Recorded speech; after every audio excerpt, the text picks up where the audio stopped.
Hello students, I am Mukesh Kumar, biology teacher. हम students biotechnology में इसकी डेफिनेशन को समझ रहे हैं। इसके अलावा हमने इसके हिस्टोरिकल डिस्कवरीज को समझा। डेफिनेशन में हमने कवर किया कि हम किस तरह से micro organism, animals, plants, bacteria, cells, इनको ह्यूमन वेलफेयर में यूज करते हैं। इम्पोर्टेंट बायो प्रोडक्ट बनाने में इनको हम किस तरह से यूज करते हैं। इसके अलावा हमने कुछ इम्पोर्टेंट डिस्कवरीज को कवर किया, जैसा कि आप देख रहे हैं नोट्स में। इसके अलावा हमने कुछ टेक्निक्स को देखा, इम्पोर्टेंट टेक्निक्स ऑफ बायोटेक्नोलॉजी, जिसमें हमने प्लांट टिश्यू कल्चर टेक्निक को कवर किया। किस तरह से हम आर्टिफिशियल कल्चर मीडियम पर और किसी प्लांट सेल को या एनिमल सेल को कल्चर करते हैं। इसके अलावा हमने जेनेटिक इंजीनियरिंग को समझा। जेनेटिक इंजीनियरिंग में डिज़ायरेबल जीन को हम किसी भी प्लांट या एनिमल के साथ इंसर्ट करते हैं और उससे डिज़ायरेबल प्रोडक्ट हम प्राप्त करते हैं। किसी प्लांट या एनिमल्स की वैरायटी को इम्प्रूव करते हैं। फिर हमने इसमें मोनोक्लोनल एंटीबॉडीज़ को समझा कि ये एंटीबॉडीज़ जो हम बायोटेक्नोलॉजी में बनाते हैं, किस तरह से इनका मेडिसिनल यूज़ करते हैं हम हमारे इम्यून सिस्टम को इम्प्रूव करने में। रिकॉम्बिनेंट डीएनए क्या है, इसको हमने समझा। और कुछ मेजर टेक्निक्स जैसे बायोसेंसर, बायोचिप्स, बायोफिल्म, इनके बारे में हमने शॉर्ट डिस्कशन किया है। आज हम इसमें समझेंगे scope and importance of biotechnology, यानी बायोटेक्नोलॉजी का क्या स्कोप है और इसका क्या इम्पोर्टेंस है। तो सबसे पहले हम देखते हैं इसमें in the field of medicine.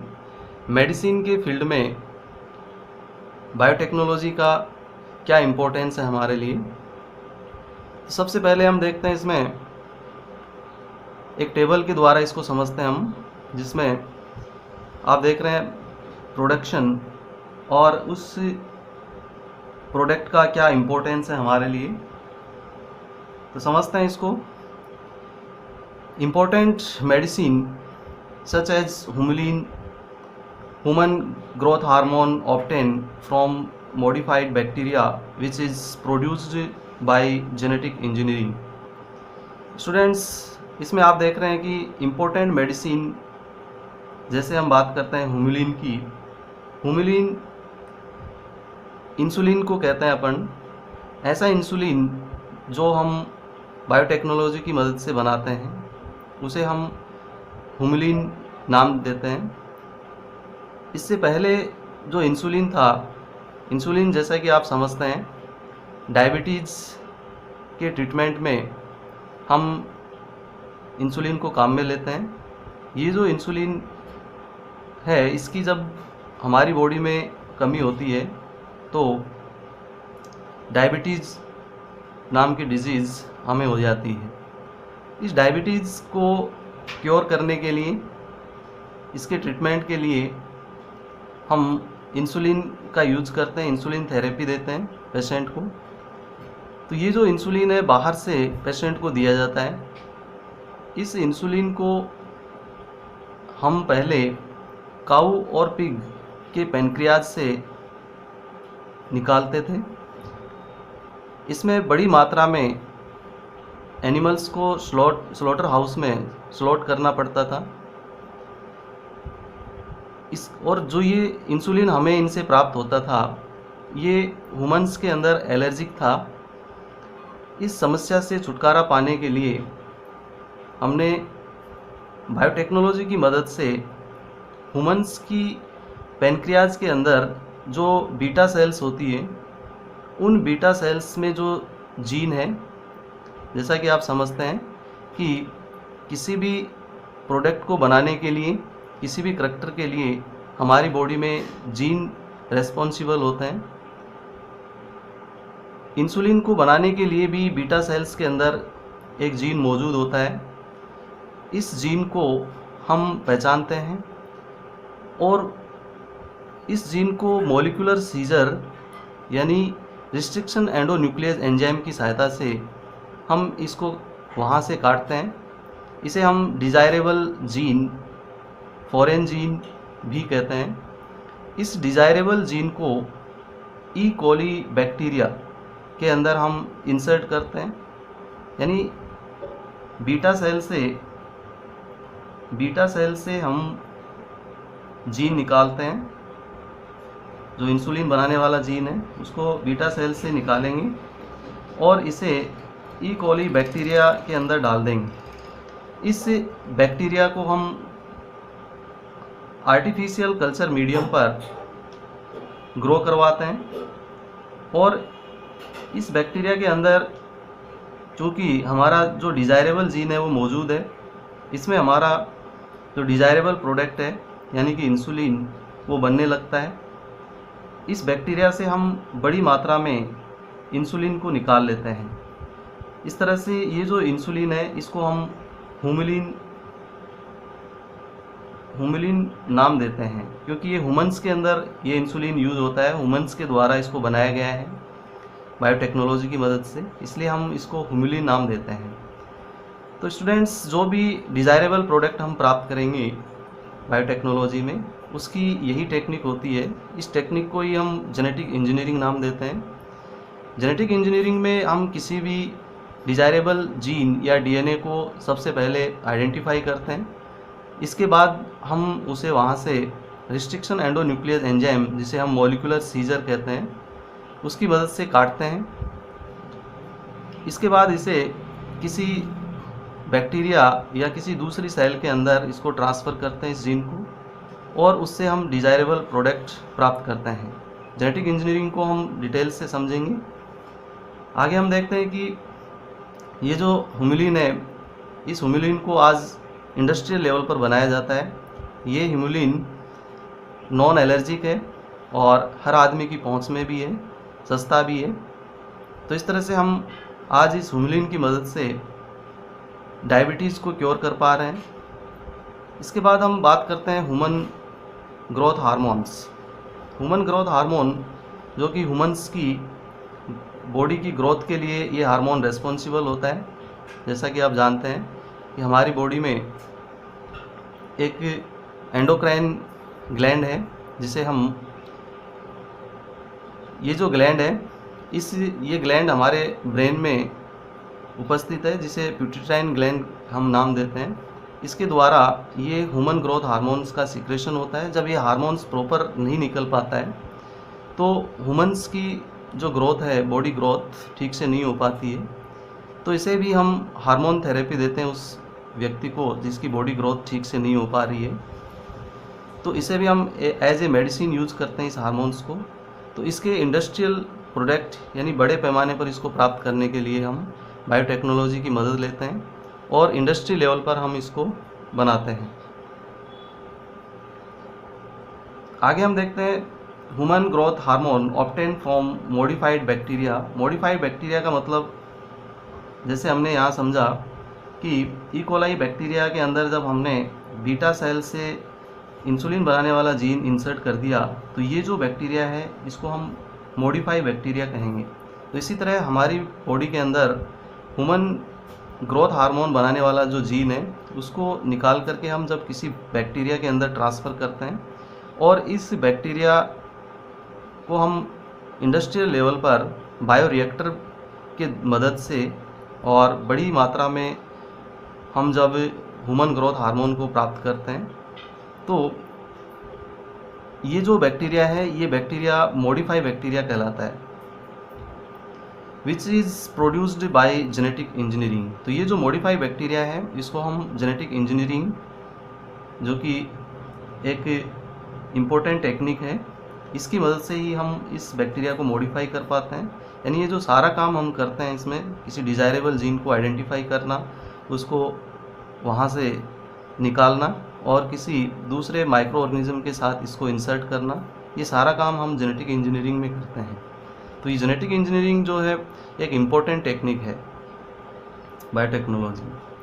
इसका इम्पोर्टेंस क्या है, ये जितने भी प्रोडक्ट हमने यहाँ समझे इनका क्या इम्पोर्टेंस है, तो इसमें लिखा है देखो, ईजी अवेलेबिलिटी ऑफ मेडिसिन। यानी पहले जब इंसुलिन हम पिग और काऊ से प्राप्त करते थे तो बड़ी मात्रा में इन ऑर्गेनिज्म को स्लॉट करना पड़ता था हमें, और उससे हमें इंसुलिन भी बहुत लो क्वांटिटी में प्राप्त हो पाती थी, जिससे इसकी कॉस्ट भी काफ़ी ज़्यादा थी मार्केट में।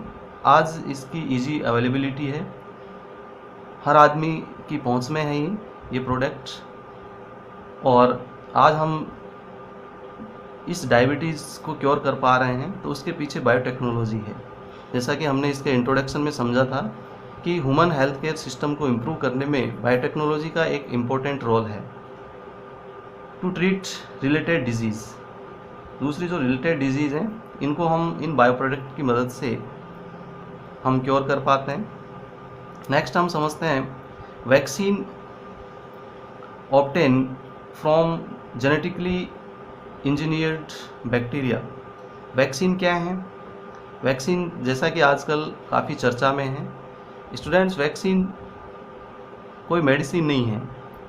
वैक्सीन जैसा कि आप जानते हैं वैक्सीन में उसी डिजीज़ के पैथोजन होते हैं, इन पैथोजन को हम वीक कर देते हैं ताकि ये डिजीज़ को प्रोड्यूस ना कर पाए। इन वैक्सीन का हम यूज़ करते हैं हमारे इम्यून सिस्टम को इम्प्रूव करने के लिए, हमारे इम्यून सिस्टम को एक्टिव करने के लिए। हम जानते हैं कि जैसे ही कोई एंटीजन हमारी बॉडी में जाता है तो ये जो एंटीजन है इसको हमारा इम्यून सिस्टम आइडेंटिफाई करता है और इसके अगेंस्ट एक्टिव होकर के एंटीबॉडीज़ बनाता है, और ये एंटीबॉडीज़ इस एंटीजन को ख़त्म करती है। इसके बाद कुछ मेमोरी सेल बनती है बॉडी के अंदर जो याद रखने का काम करती है, और दोबारा जब ये पैथोजन बॉडी के अंदर ये एंटीजन एंटर करता है तो पहले की तुलना में फास्ट रिएक्शन की जाती है, एंटीबॉडी एंटीजन रिएक्शन होती है, और इस तरह से उस पैथोजन को ख़त्म कर दिया जाता है। इसी मेमोरी के सिद्धांत का हमने यूज़ किया और हमने वीक किए हुए पैथोजन को बॉडी के अंदर इंट्रोड्यूस किया। बॉडी ने रिएक्ट किया और एंटीबॉडी बनाई। इस वीक किए हुए पैथोजन को हमारा इम्यून सिस्टम समाप्त कर देता है। मेमोरी सेल्स इसको याद रखती है, और दोबारा जब ये पैथोजन हमारी बॉडी में आता है, नेचुरली हमारी बॉडी के अंदर एंटर करता है, तो पहले की तुलना में फास्ट रिएक्शन होती है और इस पैथोजन को फैलने से पहले ही समाप्त कर दिया जाता है। तो इस तरह से वैक्सीन काम करते हैं। वैक्सीन कोई मेडिसिन नहीं है, वैक्सीन में उसी डिजीज़ के पैथोजन पाए जाते हैं। तो vaccine obtain from genetically engineered bacteria, जैसा कि शुरू में मैंने बताया था आपको कि ये जो वैक्सीन है ये वैक्सीन काफ़ी सुरक्षित होती है। कई बार ये जो वैक्सीन है इनमें जो हम पैथोजन यूज़ करते हैं ये हमारे लिए हार्मफुल भी साबित होते हैं। तो जेनेटिक इंजीनियरिंग के द्वारा जो वैक्सीन हम प्राप्त कर रहे हैं ये वैक्सीन काफ़ी सेफ होती है, जिनको हम रिकॉम्बिनेंट वैक्सीन नाम देते हैं।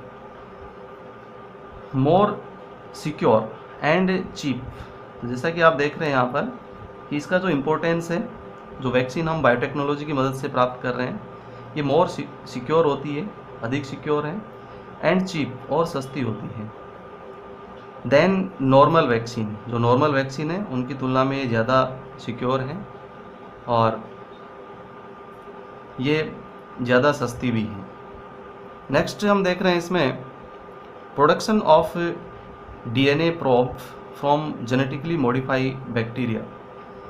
यानी ये जो डीएनए प्रोब है।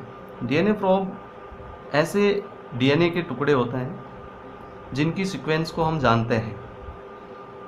ये रेडियो लेबल्ड होते हैं। इन डीएनए की सीक्वेंस का हमें पता होता है कि किस सीक्वेंस का डीएनए है ये। इन डीएनए सीक्वेंस का हम यूज़ करते हैं किसी भी डिजीज़ को आइडेंटिफाई करने में, डीएनए फिंगरप्रिंटिंग में, और दूसरी जो इम्पोर्टेंट टेक्निक हैं उनमें हम डीएनए प्रोब्स का यूज़ करते हैं। आगे हम इनको और डिटेल से देखेंगे। इन डायग्नोसिस ऑफ डिजीज़, यानी ये जो प्रोब्स हैं इनका हम डिजीज़ के डायग्नोसिस में इनका यूज़ करते हैं। नेक्स्ट है production of monoclonal antibodies by hybridoma technique. ये मोनोक्लोनल एंटीबॉडी क्या है मैं आपको बता चुका हूँ। हाइब्रिडोमा टेक्निक के द्वारा इनको प्राप्त किया जाता है, जो हमारे इम्यून सिस्टम को सपोर्ट करती है। जैसा कि कोविड-19 के केस में अभी बताया था मैंने आपको पिछले लेक्चर में। To make immune system effective, यानी इम्यून सिस्टम को इफ़ेक्टिव बनाने के लिए हम इन मोनोक्लोनल एंटीबॉडीज़ का यूज़ करते हैं। फिर हम बात करते हैं इसमें टेक्निक्स ऑफ जीन ट्रीटमेंट, यानी जीन ट्रीटमेंट, जीन थेरेपी को कहते हैं अपन। इसमें बताया था मैंने कि जब हमारी बॉडी के अंदर किसी जीन में फॉल्ट आता है तो ये जो फॉल्टी जीन है ये एक फॉल्टी प्रोडक्ट को बनाता है, और हम जानते हैं कि ये जो जीन है किसी करैक्टर के लिए रेस्पॉन्सिबल होता है। जब जीन में फॉल्ट होता है तो ये करैक्टर हमारी बॉडी के अंदर जो जीन के द्वारा कंट्रोल होते हैं, कहीं ना कहीं ये जो करैक्टर हैं ये बदल जाते हैं। इसके कारण से कुछ जेनेटिक डिजीज़ होती है। इस फॉल्टी जीन की जगह हम किसी हेल्दी जीन को इंट्रोड्यूस अगर कर दें तो इस जेनेटिक डिजीज़ से हमें छुटकारा मिल सकता है। तो लिखा है इसमें in treatment of genetic disease, यानी जेनेटिक डिजीज़ के ट्रीटमेंट में हम इसका यूज़ करते हैं इन टेक्निक का, जीन जिसको ट्रीटमेंट या जीन थेरेपी कहते हैं इसको अपन। नेक्स्ट है development of food vaccine. Food vaccine का मतलब है कि ये जो वैक्सीन आज हम डिजीज़ के लिए यूज़ करते हैं, डिजीज़ से बचने के लिए जो वैक्सीन हम यूज़ करते हैं, वैक्सीन क्या है मैं आपको एक्सप्लेन कर चुका हूँ। वैक्सीन जो इंजेक्ट की जाती है बॉडी में इंजेक्शन की मदद से, आज मार्केट में फूड वैक्सीन आ चुकी है। फूड वैक्सीन का मतलब है कि इन वैक्सीन को किसी फ्रूट की मदद से, जैसे हम बात करें बनाना, एप्पल, इनकी मदद से जब ये वैक्सीन बॉडी के अंदर दी जाती है तो इसे हम फूड वैक्सीन कहते हैं। यानी इन वैक्सीन के जीन को हम बनाना के अंदर ट्रांसफ़र करते हैं। ये जो बनाना है इसको हम यूज़ करते हैं एज ए वैक्सीन, यानी किसी भी बच्चे को जब ये बनाना खिलाया जाता है तो उसका वैक्सीनेशन हो जाता है। तो इन्हें हम एडिबल वैक्सीन भी कहते हैं। फिर इसमें लिखा है सेफ्टी फ्रॉम डिजीज़, यानी डिजीज़ से बचने के लिए हम इनका यूज करते हैं। तो ये तो था इसका कि किस तरह से हम मेडिसिन के रूप में इसका यूज़ करते हैं। नेक्स्ट हम समझते हैं in the field of plant biotechnology. तो प्लांट बायोटेक्नोलॉजी में इसका क्या यूज़ है।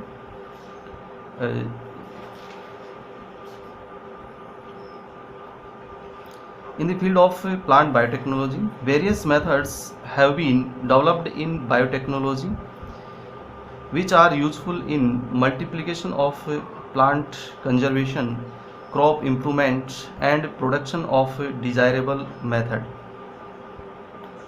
ये जो बायोटेक्नोलॉजी है इसका हम एग्रीकल्चर में भी यूज़ करते हैं। एग्रीकल्चर में किसी भी प्लांट के कंजर्वेशन में इसका इस्तेमाल करते हैं अपन। किसी क्रॉप के इम्प्रूवमेंट में हम इसका यूज़ करते हैं। क्रॉप इम्प्रूवमेंट का मतलब है कि किसी डिज़ायरेबल जीन को हम जब किसी प्लांट के अंदर ट्रांसफ़र करते हैं तो ये जो क्रॉप है पहले की तुलना में ज़्यादा अच्छे करैक्टर लिए हुए होती है। इसे हम क्रॉप इम्प्रूवमेंट कहते हैं। किसी प्लांट के कंजर्वेशन में हम बायोटेक्नोलॉजी की जो टिश्यू कल्चर टेक्निक है उसका यूज़ करते हैं। प्लांट बायोटेक्नोलॉजी को हम और डिटेल से टिश्यू कल्चर में समझते हैं। Some of the important methods and their usages are given in following table. तो इसमें भी हम एक टेबल के द्वारा समझते हैं इसको कि किस तरह से बायोटेक्नोलॉजी का यूज़ प्लांट की वैरायटी को इम्प्रूव करने में और प्लांट कंजर्वेशन में इसको यूज करते हैं। जैसा कि आप टेबल में देख रहे हैं, माइक्रो प्रोपेगेशन। माइक्रो प्रोपेगेशन इस टेक्निक में हम किसी प्लांट की सेल को कल्चर मीडियम पर, आर्टिफिशियल कल्चर मीडियम पर कल्चर करते हैं, कैलस में इसको कन्वर्ट करते हैं और उस कैलस से फिर बहुत ही कम समय में बड़ी मात्रा में हम प्लांट को प्राप्त करते हैं। इस टेक्निक को हम माइक्रो प्रोपेगेशन कहते हैं। Used in development of desired plant clones, conservation of rare plant species and in multiplication at large scale of commercially important plant. Next है production of somatic embryo. Somatic embryo के production में इसका use करते हैं अपन। Somatic embryo क्या है? Somatic embryo ऐसा embryo जो हम किसी सेल को यूज़ करके लैब में जिस एम्ब्रियो को हम बनाते हैं किसी सोमेटिक सेल के द्वारा, तो उसे हम सोमेटिक एम्ब्रियो कहते हैं। नेक्स्ट हम देख रहे हैं सोमेटिक क्लोन। जो क्लोन हम सोमेटिक सेल के द्वारा बनाते हैं उसे हम सोमेटिक क्लोन कहते हैं। In production of secondary metabolites, secondary metabolites के प्रोडक्शन में इसका यूज़ करते हैं। नेक्स्ट है haploid plant culture. Haploid plant को बनाने के लिए हम हैप्लॉइड सेल को यूज़ करते हैं। इस हैप्लॉइड सेल को हम कल्चर मीडियम पर रखते हैं और इस सेल को हम आर्टिफिशियल कल्चर मीडियम पर कल्चर करके और उससे हैप्लॉइड प्लांट बनाते हैं माइक्रो प्रोपेगेशन टेक्निक के द्वारा। Development a pure line for crop improvement, यानी क्रॉप इम्प्रूवमेंट के लिए जो प्योर लाइन है वो प्राप्त करने के लिए हम हैप्लॉइड प्लांट का यूज करते हैं। Suit apex culture. Suit apex culture का मतलब है कि वायरस फ्री प्लांट को प्राप्त करने के लिए जो मेरिस्टेम है उसका यूज करते हैं अपन। मेरिस्टेम में वायरस नहीं होता है, तो उस सेल को यदि हम कल्चर मीडियम पर रख करके कल्चर करें तो जो प्लांट बनेंगे माइक्रो प्रोपेगेशन के द्वारा उनमें वायरस नहीं होगा, वायरस फ्री प्लांट होंगे वो। तो development of virus free plant. Next है artificial seed production. Artificial seed के प्रोडक्शन में हम इसका यूज़ करते हैं। आर्टिफिशियल सीड किस तरह से बनाते हैं डिटेल से देखेंगे हम।